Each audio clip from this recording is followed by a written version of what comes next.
Hello, what's up YouTube? Welcome to another video. Today I'm going to show you how to rent a flat in Poland, where to look for, what are the prices and etc. In fact, I was a bit lucky when it comes to finding a flat. After I learned that I will be moving here, I still had 2 or 3 months to look for a flat. After doing tons of research, I found these 2 decent Polish websites that helped me a lot, and I spent a couple hours almost every day during these months to find a place for myself to live in. I said I was lucky because I already had a friend living here and he was able to go and check the places that we found with my fiancée. At the end of the day, we found this nice and cozy apartment that we still live in and decided to rent it even before moving here, again thanks to this friend. However, not everyone is lucky as me, so right now I'm going to share my screen, show you those websites and talk over it, and hopefully we'll try to help you to get a much better experience when it comes to this topic. Our first website is Gumtree.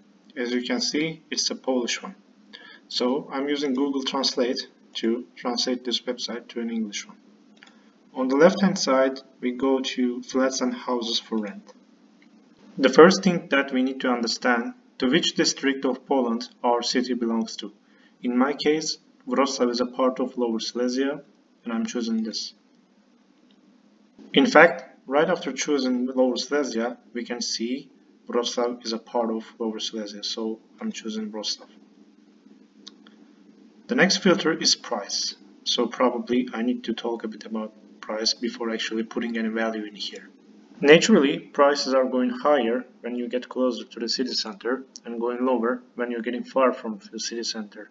Based on my experience, for a flat close to the city center, and let's say it has 2 rooms, which is 1 living room, 1 bedroom, you can find a great flat between 2,500 zloty to 3,000 zloty. And if you're getting far from the city center, for the same type of flat, you can find something really nice between 2,000 and 2,500 zloty.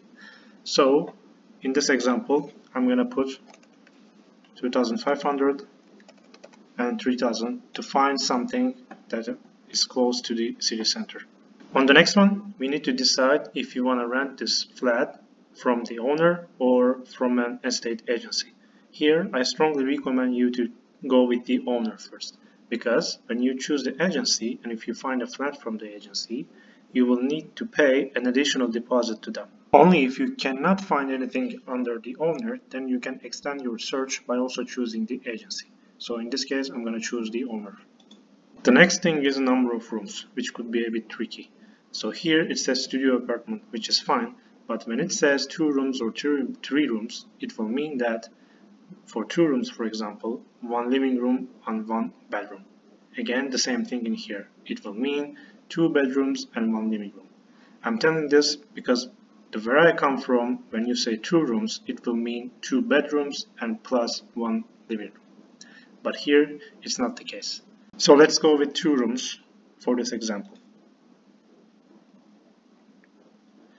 And down here, there are some other filters like 1 bedroom, 2 bedrooms, parking spot, smoking, or being a pet friendly or not. You can just select those filters according to your needs. Now we have everything what we need. So let's just list the flats.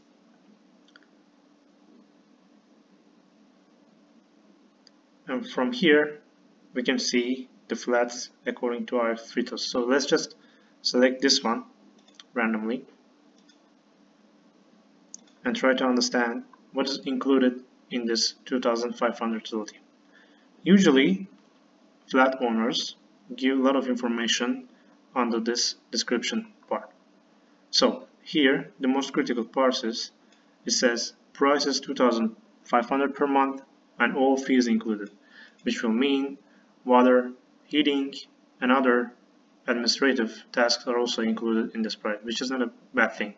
And it also asks for a monthly deposit, which is also 2,500. So if you rent this flat, you will need to pay 2,500 zloty to the owner as a deposit, and then you also pay 2,500 per month as a rent, then you don't pay anything.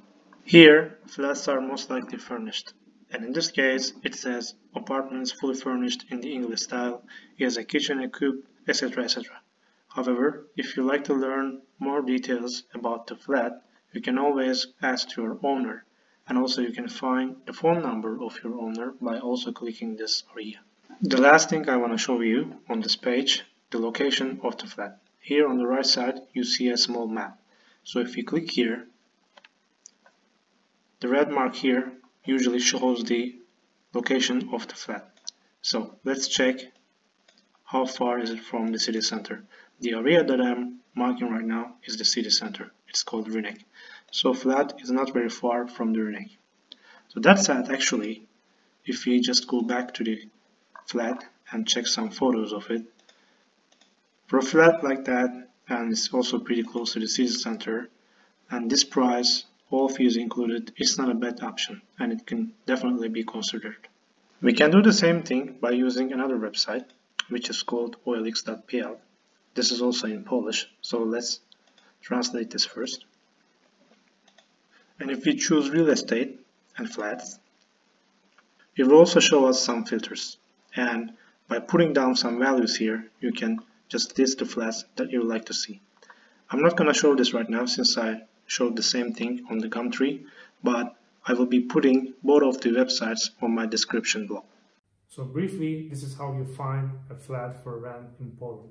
I hope this video helps you in some context. If you liked the video, please don't forget to push like button, and if you'd like to see my upcoming videos like this, don't forget to subscribe to my channel. Thanks for watching this video for now, and I'll see you guys on my next videos.